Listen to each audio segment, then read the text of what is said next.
www.walterpina.com.br, onde escrevemos algumas coisas referentes, né? E no Facebook, a parte Mundo de Regeneração, onde nós escrevemos também algumas coisas lá e temos sido acompanhados por várias pessoas. Vai ser um prazer trocar ideia e conversar com aqueles que se interessarem sobre esse tema tão importante que reflete nas nossas vidas, né? Walter, eu te agradeço, tá? Muito obrigado pela tua participação no nosso programa. E se você, ouvinte, quiser participar do nosso programa, o nosso WhatsApp é 975059996. E sem mais delongas, nosso amigo Edson Mendonça, para falar sobre esse tema tão importante, muito sério e ao mesmo tempo muito polêmico, né, Edson? A legalização, proibição e descriminalização das drogas. Por exemplo, a gente estava falando de analfabetos, né, emocionais, né? Nesse tema, a gente tem aí uma pandemia, né, de falta de conhecimento do que é uma legalização, do que é uma proibição e do que é uma descriminalização. Quando eu falo de legalização, vem na cabeça de todo mundo praticamente que isso seria uma liberação. E legalização é exatamente o contrário de liberação. Liberação é todo mundo pode plantar, produzir a substância, usar, faz no fundo de quintal, planta a sua planta da cannabis sativa, da maconha, né? Faz a fermentação caseira do álcool, e aí isso é liberação, né? Então não existe liberação no mundo de drogas, isso aí não existe, isso aí é uma utopia. O que existe é o proibicionismo, que a gente chama de demonização, que está há mais de 50 anos no Brasil, né? Iniciou-se há praticamente 100 anos atrás nos Estados Unidos, e a gente pensa, né, a lei seca nos Estados Unidos, do álcool, foi o momento que se criou a máfia, Al Capone, né? Foi o momento de armas, né? do câmbio negro, do uso de drogas, e de uma quantidade muito grande de uso. Várias pessoas ficaram cegas, a substância feita de forma caseira tinha um teor alcoólico alto, né, e deixava as pessoas cegas, algumas vieram a óbitos, e se criou uma verdadeira guerra em volta do álcool nos Estados Unidos quando se proibiu. Então isso já foi vivido, já foi experimentado, e isso que a gente vive hoje é só uma repetição do passado. Então o proibicionismo realmente não funcionou. O pecado, ele me atrai e o proibido me fascina.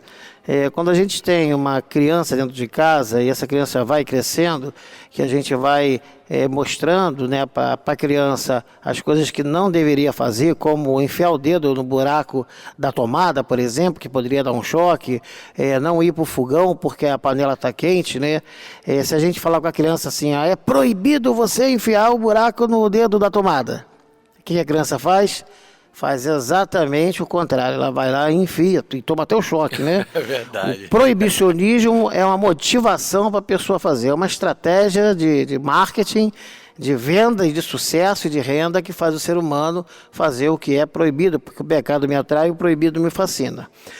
O proibicionismo gera o hiperconsumo, o proibicionismo gera o hiperencarceramento, o proibicionismo gera o hiperarmamento. Então nós estamos vivendo uma guerra, onde, né, milhões de pessoas aí estão sendo prejudicadas, mortas, estão sendo oprimidas nas comunidades, onde a intervenção militar só piora essa situação, e onde a gente tem, né, em Bangu, né, uma quantidade absurda de consumo de drogas dentro do presídio e milhões de pessoas vivendo em situação altamente desumana, né, e sem uma alimentação, sem nenhum tipo de recurso para possibilitar a mudança desse ser humano, porque eu acredito na mudança do ser humano, e presídio no Brasil é uma maneira muito cara de transformar seres humanos em monstros, né?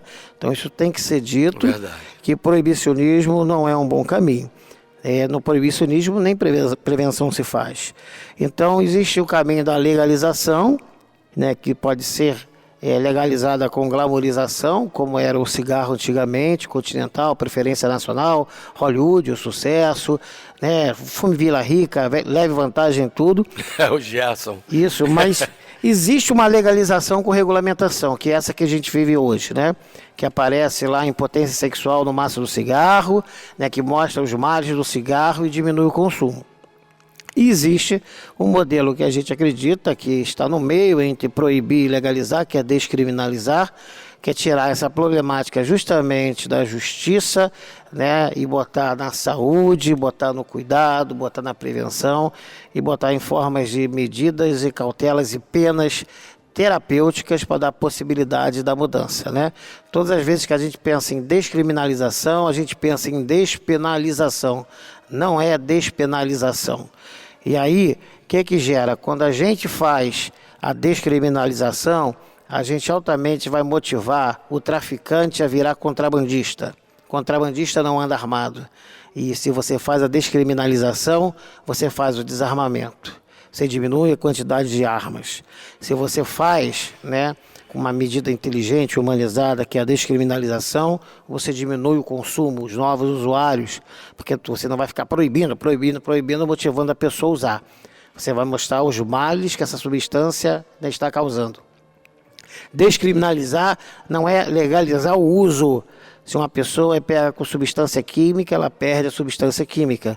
Só não vai mais para a cadeia, vai para outro local, vai participar de palestras, de cuidados terapêuticos, os dependentes químicos vão ser internados, porque a gente gasta entre 3.500 a 5.000 por cada pessoa que está presa no Brasil. Se esse dinheiro fosse direcionado para as outras áreas de prevenção, de saúde, não seria muito mais interessante? Então, a descriminalização é um fato, começa em Portugal há 18 anos atrás. Hoje, toda a Europa já descriminalizou e, por incrível que pareça, toda a América do Sul, menos Brasil e Guianas. Então, por quê? Porque no Brasil a gente não prende narco-atacadista de drogas. A gente só prende narco-varejista. Se a pessoa está com um pouquinho de droga, é preta ou pobre, ou preto e pobre, essa pessoa é uma pessoa matável que vai para a cadeia, vai para o cárcere. A gente continua com o sistema racista da senzala. A gente tinha a senzala, a gente tinha o hospício. Hoje nós temos o presídio. Queria agradecer aí, desculpa que eu passei um pouco do tempo, mas essa problemática das drogas, a gente tem que fazer a sociedade pensar e refletir, né, ver como é que seria o melhor caminho. Se continuar proibindo, se continuar com essa violência absurda e as pessoas morrendo de uma forma absurda. Ser um analfabeto emocional não agir com uma sabedoria espiritual. Né? Quando a gente tem casos de dependente químico, nesse sistema proibicionismo, e a gente conversa com ele, né, e a gente pergunta, o que você está sentindo? O dependente químico fala assim, esse negócio de sentir não é comigo. Viver uma vida inteira usando substância química, vivendo de sensações, para simplesmente, né, anestesiar os problemas, né, para fugir dos problemas, é uma maneira absurdamente doentia de gerar uma sociedade cada vez mais adicta, onde busca o uso de substância química e que pode levar à morte. Não é só o dependente químico que sofre, é toda a sociedade, são todas as famílias. E aí o dependente químico, por exemplo, sai de casa, vai usar. Usa. Quando volta para casa, ele é perdoado. Ele fala assim, a minha família é o único local que me recebe sempre, mas aqui eu não consigo ficar muito tempo. A necessidade de tratar da família, a família adoece, né? A família tem que aprender a lidar com isso. No triângulo dos 3 mitos, o mito do perdão, ele perdoa o dependente químico. O mito da pseudo-harmonia, parece que está tudo feliz, normal, mas ele vê que a família entra em crise toda vez que ele volta para casa. E aí ele vai para o sacrifício para salvar a família e volta para o uso de droga. É muito doentio o mito, né, os 3 mitos do perdão, da pseudo-harmonia, do sacrifício. E é importante a gente utilizar uma sabedoria espiritual para não continuarmos burros velhos ou analfabetos emocionais. E é complexo, né, Edson? É muito complexo. Bom, o Amor Exigente, que é um grupo de mútua e autoajuda, eu já falei aqui no primeiro bloco, vou repetir, para quem tiver com algum parente que esteja com problema de dependência química ou qualquer tipo de dependência, como a gente falou aqui no início, né? O problema de comportamento, o Amor Exigente funciona toda quinta-feira, às 19 horas, no auditório do Hospital Semeru, em Santa Cruz, e em Campo Grande, no salão da Igreja Nossa Senhora do Desterro, toda terça-feira, 19 horas também, lá com meu amigo Israel.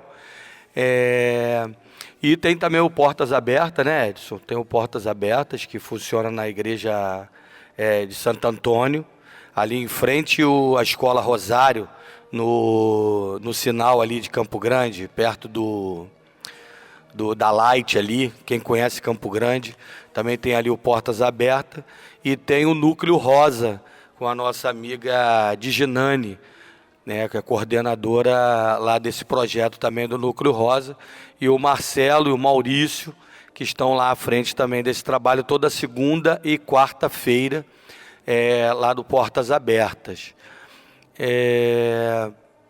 A gente fica pensativo, e eu acho que nós, não só nós espíritas, mas como toda a sociedade, deveria se enganjar nessa luta, né, com relação à questão, primeiro do entender essa questão da droga. E é isso que vai tratar o nosso primeiro congresso sobre política de droga, que acontecerá nesse sábado, dia 1º de dezembro, no Instituto Social Bezerra de Menezes, lá em Bangu, na Avenida Santa Cruz, 4051. Terá início às 8 horas, de 8 às 18. E quem quiser pode ligar para 97505-9996 para se inscrever. E lembre-se, as vagas são limitadas. Edson, considerações finais. Então, tem uma passagem bíblica, né, que Jacó deveria casar com Raquel, mas houve uma mudança de planos e Jacó casou com a Lia. A Lia acreditava que iria, né, fazer com que Jacó se apaixonasse por ela. E a Lia falou assim: depois do primeiro filho ele vai se apaixonar. Teve o primeiro, ele não se apaixonou. O segundo, ele não se apaixonou. O terceiro, Jacó não se apaixonou. O quarto, não se apaixonou. O quinto, quando chegou no quinto, ela falou: não tem jeito, eu não consigo mudar o outro. Com certeza Deus consegue e pode mudar você. Essa mudança de política de drogas tem que começar com cada um. E por isso, né, contamos com vocês, né, neste sábado, dia 1º, para compartilharmos, discutirmos e perguntarmos, né, respondermos, se a gente souber, sobre política de drogas. Obrigado, um beijo para todo mundo. E saber mais sobre essa lei, né, 11.343, né? Então, gente, chegamos ao final. Quero agradecer ao Walter Pina, quero agradecer ao Edson Mendonça, né, e dizer uma boa tarde para todos vocês, que a paz, o amor do Divino Mestre Jesus esteja em nossos corações, sempre. Paz na terra aos homens de boa vontade.